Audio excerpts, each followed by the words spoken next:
গাহৰি পালনে স্বাৱলম্বী বকুৰ খলিহাকুট গাঁৱৰ এগৰাকী উদ্যমী লোক হয় এওঁ স্বপন ৰাভা বছৰি উপাৰ্জন প্ৰায় 2 পৰা 2.5 লাখ টকা যিটো সময়ত একাংশই বৰ্হি ৰাজ্যত জীৱিকাৰ তাৰণাত কৰ্মসংস্থাপনৰ বাবে ঢাপলি মেলিছে সেই সময়তে নিজৰ ঘৰতে স্বাস্থ্যসন্মতভাৱে গৰাল সাজি লোকজনে আত্মনিৰ্ভৰশীলতাৰ দাঙি ধৰিছে সুন্দৰ উদাহৰণ কোনো ধৰণৰ আনুষ্ঠানিক প্ৰশিক্ষণ অবিহনে কেইবাটাও গাহৰি প্ৰতিপালন কৰি জীৱিকাৰ পথ বাছি লৈছে লোকজনে অন্যহাতে স্বপন ৰাভাই গাহৰিখিনিক কোনো ৰোগেও আক্ৰান্ত কৰিব নোৱাৰাকৈ সময়মতে চাফ চিকুণতা খাদ্য আদি দিয়ে অধিক গুৰুত্ব উল্লেখ্য যে গাহৰি পালন কৰিও নিবনুৱাৰ বাবে স্বনিৰ্ভৰশীলতা উদাহৰণ হ'ব পাৰে তাকে প্ৰমাণ কৰিলে উদ্যমী লোকজনে আপোনাৰ নামটো জনাওক নমস্কাৰ মোৰ নাম শ্ৰী স্বপন ৰাভা গাঁও হ'ল খলিহাকত গাহৰি আপুনি প্ৰতিপালন কৰি আছে হয় কৰি আছোঁ কিমানটা গাহৰি বৰ্তমান আপুনি মোৰতো মোটামুটি এতিয়ালৈকে আপোনাৰ 6-7টা মানে আছে আৰু অনুদিন আগতে খাহী আছিলে খাহীকেইটা বিকি দিলোঁ তাৰপিছত আৰু আপোনাৰ পুৰণি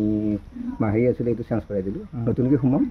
ভাবি আছোঁ মানে মোটামুটি এই মাহত সোমাই দিম আৰু সেইটো গৰমৰ কাৰণে অলপ সোমোৱা নাই সোমাম আৰু মোৰ বেলেগ ব্যৱসায় নাই গাহৰি ব্যৱসায় কৰি আছোঁ বেলেগ মোৰ নাই সেইটোৱে কৰি থাকোঁ আপুনি গাহৰি ব্যৱসায় কৰি ইতিমধ্যে আপোনাৰ পৰিয়ালটো মানে ভালকৈ হয় হয় হয় একেবাৰে মানে ক'ব লাগিব বেলেগ মোৰ একো বেপাৰ নাই গাহৰি পালন কৰি আজি বুলিয়ে নহয় আজি মোটামুটি 40-50 মানে 50 বছৰে হ'ব চাগে মই সৰুৰ পৰাই দেখিছোঁ মই আগৰ দিনৰ পৰাই তেতিয়া কিন্তু কম আছিলে গাহৰি কিন্তু এতিয়া আৰু মানে বুজি পালোঁ যে মানে ইয়াৰ পৰা কিছু মানে পইচা উপাৰ্জন কৰিব পাৰি এটা মানে কি চলা এটা ৰাস্তা মুকলি হয় যে সেইকাৰণে গাহৰিটো মানে বঢ়াই দিছোঁ আৰু এতিয়া হয় বছৰি উপাৰ্জন কিমান মান মই বছৰি ধৰ পোৱালিৰ লগতে কথা কৈছে পোৱালি কেতিয়াবা কমকৈ দিয়ে কেতিয়াবা বেছিকৈ দিয়ে যে মিনিমাম আপোনাৰ 2.5 লাখ মান টকা থাকি যায় বছৰত আপুনি গাহৰিৰ ক্ষেত্ৰত বেংকৰ পৰা লোন নাই একো নাই মই এই ক্ষেত্ৰত মানে বেংকৰ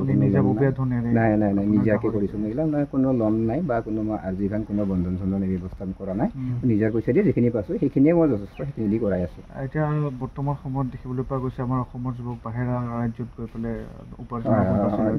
আপুনি কি আমিতো চবেই জানো এই ক্ষেত্ৰত আমি আমাৰ অসমীয়া যুৱক যুৱতী এনেকুৱা আছে মানে হায়দৰাবাদ যাব লগা হৈছে কেৰেলা যাব লগা হৈছে তাৰপৰা কিছুমান মানুহ মানে অকাল মৃত্যুবৰণো কৰিব লগা হৈছে কিন্তু কথা হ'ল কি তেওঁলোকে যদি অলপ চিন্তা কৰে যে গাহৰি পালনেই হওক বা অন্য মানে বহুতো আজিকালি মানে আছে সেনেকুৱা জীৱিকা পথ মুকলি কিন্তু বিশেষকৈ তেওঁলোকে যদি গাহৰি পালন কৰে নিশ্চয় স্বাৱলম্বী হ'ব আৰু তেওঁলোকে কৰি চালে গম পাব নকৰাকৈতো গম নাপায় যেতিয়া কৰি চাব তেওঁলোকে গম পাব সঁচাকৈ ইয়াৰ যে ভাল এটা ফল আছে কৰি চালে গম পাব নকৰিলে ক'ত গম পাব যে মই ভাবোঁ আৰু যিসকল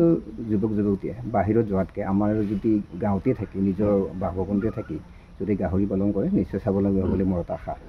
আৰু তেওঁলোকক মই অনুৰোধ জনাইছোঁ আগবাঢ়ি আহক নিশ্চয় তেওঁলোকে ছাকচেছ হ'ব এই ক্ষেত্ৰত আৰু যিসকলে গাহৰি পালনৰ ওপৰত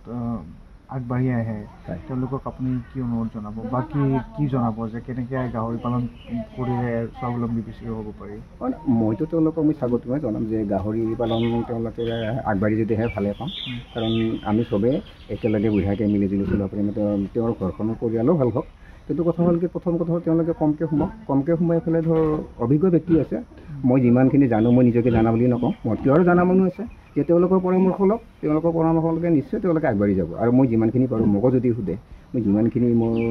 আছে জ্ঞান তেওঁলোকক মই নিশ্চয় দিম তেওঁলোকে স্বাৱলম্বী এই ক্ষেত্ৰত মোৰ মানে কোনো কুণ্ঠাবোধ নাই এই ক্ষেত্ৰত মোৰ ৰাইজৰ বা গাঁৱৰ মানুহখিনিক মানে আপুনি হয় ভাল চিন্তা কৰি আপুনি গাহৰি পোৱাৰ বাবে কৰিছে আৰু নাই এইটোতো মোৰ গাঁও বুলিয়ে নহয় আমাৰ অসমবাসীৰ প্ৰত্যেকজন ব্যক্তিয়ে তেওঁলোকে ভাল এটা ৰাস্তাৰ পথ মুকলি কৰিব মানে কি কয় আশা এটা থাকিলে বকুৰ পৰা Dhanmoni Medhi news desk report